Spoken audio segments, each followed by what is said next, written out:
Hoje, no nosso quadro Congresso em Pauta, nós iremos falar a respeito do projeto de lei 7/2016, que trata das medidas protetivas de mulheres vítimas de violência doméstica. E ele vem de encontro, com a Lei Maria da Penha, esta que completa 10 anos agora em 2016. E para falar sobre este assunto, eu estou aqui com a delegada federal Tânia Prado.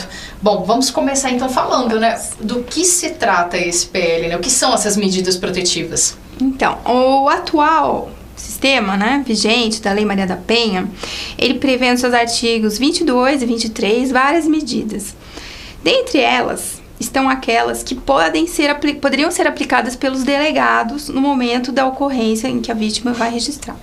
Então, quais são elas? Afastamento do agressor daquele ambiente em que eles residem. Impedimento, proibição do agressor de entrar em contato com essa vítima, de se aproximar, ele precisa manter uma distância dela, e isso pode ser determinado diretamente pelo delegado. Inclusive, ele pode ser proibido de frequentar determinados lugares, para não haver o risco dele encontrar com a vítima.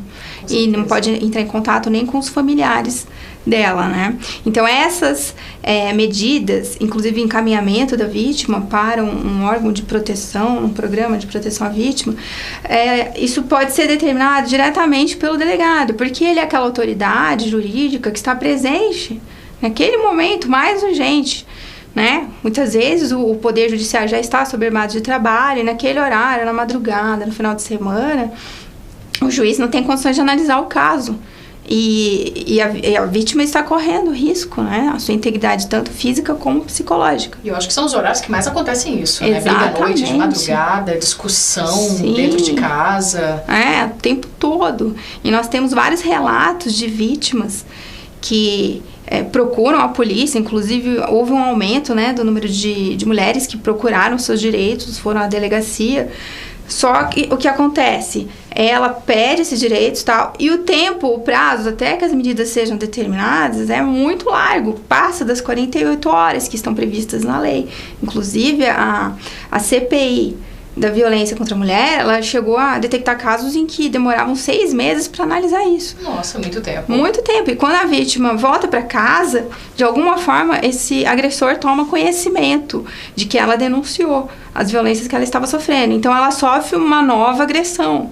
Então, o que nós questionamos será que a lei está sendo efetiva da maneira como ela está hoje?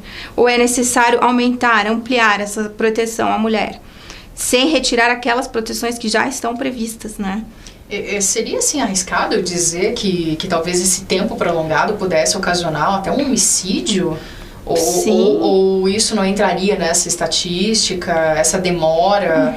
Poderia ser um motivo, Porque, como você falou, a mulher ela volta para o seu lar, o marido toma conta, toma ciência do que ela fez, e o risco que ela corre é muito maior. É muito maior. Além de uma agressão, uma coisa muito pior pode acontecer com ela. Sim, muitas vezes. Inclusive, na origem desse projeto, nós temos conhecimento de que aconteceu, e isso é frequente, na verdade, de um delegado que fez toda a formalização de um caso desses, e a vítima no final falou assim: como que eu vou proceder agora? Eu não posso voltar para minha casa, eu estou aqui com meu filho, então eu tenho que esperar. Até quando que eu vou esperar o juiz decidir isso? Nossa. E isso é frequente. Muitas vezes nós lemos notícias de mulheres que haviam procurado esse apoio, essas medidas, e o juiz ainda não tinha tido tempo de analisar o caso, e a mulher simplesmente veio a falecer devido às agressões. Muito triste, isso é muito triste. Bom, e qual que é a situação hoje desse PL? O PL ele se encontra no Senado, ele já foi aprovado na Câmara,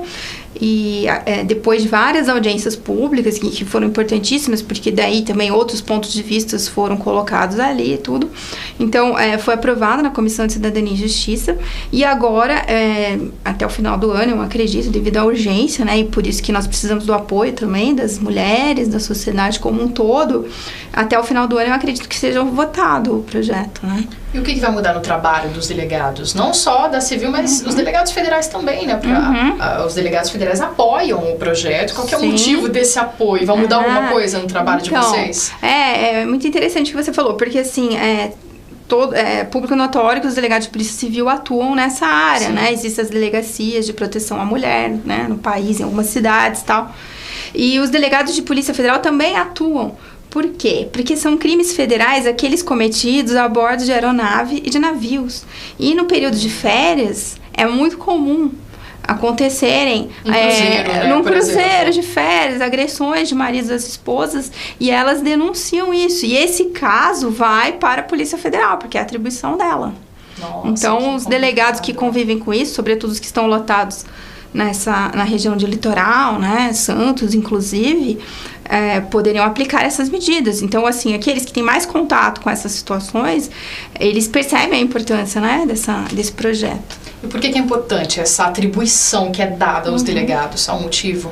Então, o motivo é o seguinte, como eu te expliquei, o prazo, né, ele é curto. Então, o delegado, ele tem 24 horas para decidir isso, se ele vai aplicar a medida ou não. E é a mesma coisa que acontece na prisão em flagrante delito. O delegado tem 24 horas para comunicar ao juiz daquela prisão, que é em qualquer crime, né? Que é uma medida muito mais drástica que restringe a liberdade de ir e vir de uma pessoa. Então, no caso, o delegado ele vai ter 24 horas, em 24 horas ele comunica o juiz que ele aplicou aquela medida, por exemplo, que ele tirou o agressor do lar e a esposa, a vítima, né, voltou ao lar. Ou então que ele proibiu, ele determinou que aquele sujeito não pode se aproximar dela, e comunicou isso ao agressor. E então, nessas 24 horas, o juiz fica sabendo disso, e aí, então, é uma medida que ela vai acontecer provisoriamente. Ela vai valer até o momento que o juiz ratifique. Então, se é uma medida muito menos grave do que uma prisão, por que é que um delegado não poderia fazê-la? E o delegado, né, é uma autoridade jurídica também, ele tem a formação jurídica, ele está presente a qualquer hora do dia, da madrugada, para poder efetuar essa proteção, né? Você acredita que esse projeto de lei vai ser aprovado? Acredita que as pessoas tenham compreendido do que ele se trata? Qual que é a sua visão a respeito disso? Então, a minha visão é de que esse projeto precisa ser aprovado com urgência. Algumas pessoas ficaram um pouco inseguras, achando que o projeto altera a Lei Maria da Penha, diminui aquelas proteções que estão lá, mas não, pelo contrário. Ele está permitindo que aquelas medidas protetivas possam ser aplicadas por mais um ator, que é o delegado, e no prazo muito mais rápido. E que aí o juiz, claro, ao seu tempo, ele vai confirmar ou não essas medidas. E mesmo no caso do delegado que entenda que não estão presentes os requisitos, ele é obrigado a encaminhar para o juiz, da mesma forma que já é hoje. Então, não há o risco, como algumas pessoas disseram, do delegado engavetar esse pedido de medidas. Não, ele é obrigado a encaminhar do mesmo jeito para o juiz. Continuar o mais rápido possível, né? Isso, exatamente. Bom, nós encerramos aqui a nossa entrevista. Eu quero agradecer a presença da doutora Tânia. E para que você, né, possa procurar e saber mais a respeito, eu vou repetir o número aqui do PL. É o projeto de lei 07/2016. Nós ficamos por aqui. Até o próximo.